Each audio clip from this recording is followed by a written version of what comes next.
चलने लगते हैं तो कपड़े उतरवा लेते। पत्नी ने कहा ये क्या किया? कहा देखो हम अपने पति को कभी लालच नहीं देते।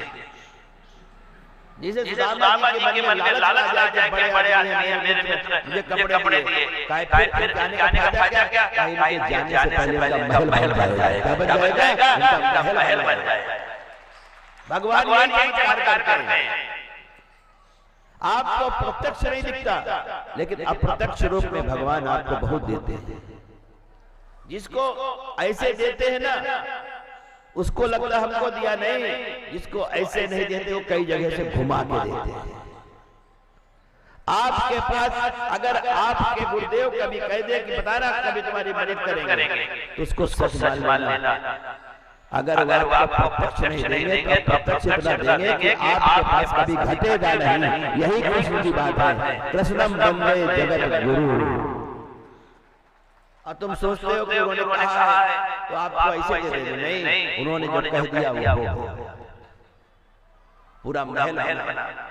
सुदामा जी जाने लगे तो कन्हैया छोड़ने जब जाने लगे तो क्या कहते हैं कि कन्हैया हमें छोड़ने मत जाओ,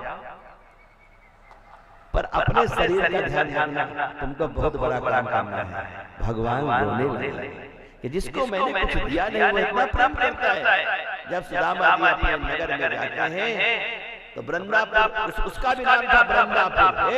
सुदामा जी के गांव का भी नाम था वृंदापुर। कहते पूरा वृंदापुर बैकुंठ से अच्छा सजा हुआ था। सुदामा जी पहचान नहीं पाए कि कहीं दूसरी जगह आ गया क्या। तब सुदामा जी का एक मित्र था चक्रधर, और उनकी पत्नी चिरचिरुता हो गई, बड़ी सुंदर, लेकिन धन है पत्नी, महल में नहीं।